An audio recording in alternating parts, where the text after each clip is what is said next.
गांव में एक हरिया नाम का व्यक्ति अपने पत्नी के साथ रहता था। उस पूरे गांव में सबसे ज्यादा गरीब व्यक्ति हरिया ही था। वह गांव में मजदूरी करके थोड़े बहुत पैसे ही कमा पाते थे। हरिया के पास रहने के लिए पक्का घर भी नहीं था। यही गरीबी के कारण हरिया की पत्नी गांव के कुएं पर पानी लेने के लिए जाती तो उसी गांव वाले कुएं से उसे निकाल देते। क्या हुआ भाग्यवान, क्यों रो रही हो? हमारी क्या गलती है जो गांव वाले हमसे ऐसे बर्ताव करते हैं?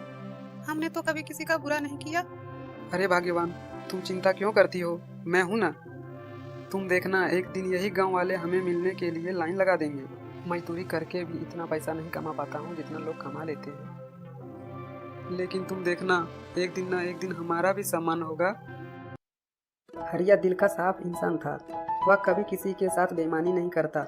यही उसकी सबसे बड़ी कमजोरी थी। एक रात बहुत जोर से बारिश होने लगी।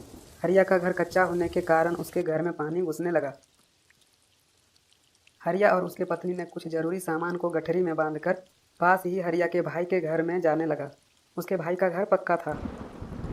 हरिया और उसके पत्नी जरूरी सामान को लेकर भाई के घर आई। भाई, दरवाजा खोलो, जरा कुछ काम है। क्या हुआ? इतनी बारिश में यहाँ क्यों आए हो? भाई, तुम्हें मेरे घर का हालात पता ही है। सारा सामान पानी में ना डूब जाए, इसीलिए मैं कुछ ज़रूरत सामान तुम्हारे घर रखने के लिए आया हूँ। क्या तुम्हारा सामान मेरे घर पर? नहीं नहीं नहीं, मेरी पत्नी मुझे बहुत डांटेगी। मैं नहीं रख सकता तुम्हारा सामान। हरिया और उसकी पत्नी दुखी होकर अपने घर लौट गई। बरसात के कारण हरिया को कोई काम नहीं मिल पा रहा था। कुछ दिन ऐसे ही गुजर गया। कुछ दिन के बाद वहां से एक गाड़ी पार हो रही थी। बारिश ज़्यादा होने के कारण से उस व्यापारी की गाड़ी कीचड़ में फंस जाती है। उसने बहुत कोशिश की, पर व्यापारी की गाड़ी कीचड़ से बाहर नहीं निकल पा रही थी। गांव के कुछ लोग वहां से गुजर रहे थे। व्यापारी ने उससे मदद मांगी। अरे भाई, मेरी गाड़ी इस कीचड़ में फंस गई है, इसे जरा धक्का लगा दोगे प्लीज़? नहीं नहीं, इतनी बारिश में हम मदद नहीं कर पाएंगे। ऐसे बोलकर वहां से वह चला जाता है। लगातार बारिश हो रही थी। तभी हरिया उसी रास्ते से गुजर रहा था। तभी उसने देखा कि एक गाड़ी कीचड़ में फंस गई है। हरिया ने जाकर गाड़ी में धक्का लगाकर गाड़ी को कीचड़ से बाहर निकाल दिया।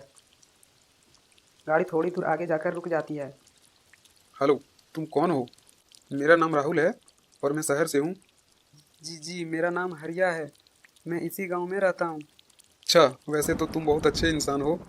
पिछले आधे घंटे से मैं यहीं पे फंसा हुआ था, किसी ने भी मेरी मदद नहीं की। सिर्फ तुमने मेरी मदद की, तब जाकर मैं इस गाड़ी को बाहर निकाल पाया हूँ।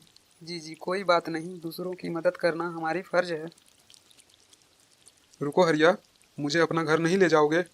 नहीं साहब, मुझ जैसे गरीब के घर आप जाकर क्या करोगे? मेरे घर में चारों के चारों ओर पानी भरे हैं। आप मेले देखने जाइए, मैं घर जाता हूँ। अब तो मैं एक बार तुम्हारा घर चलकर ही रहूँगा। जी, अब आप इतना कह रहे हैं तो चलिए।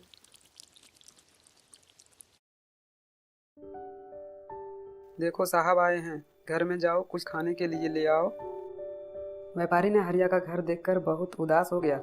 तुम क्या काम करते हो? साहब, अब क्या बताऊं, मैं तो कब से काम की तलाश में हूँ। कोई काम ही नहीं देता। बस कुछ मजदूरी करके गुजारा करता हूँ, और वो भी काम इस बारिश की वजह से बंद है। तब तक हरिया की पत्नी एक प्लेट में गुड़ के ढेले लेकर आती है। साहब, हमारे घर में अब यही बचा है, कृपया इसे खा लें। हाँ हाँ, क्यों नहीं।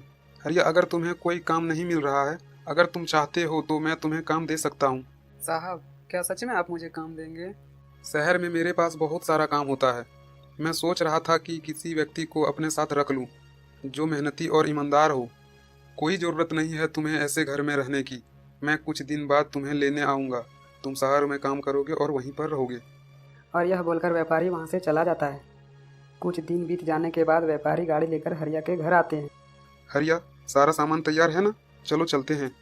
हरिया और उसकी पत्नी सारे सामान को गाड़ी में डालकर शहर की ओर निकल पड़ता है। हरिया को शहर में एक बड़ा सा घर दे देता है।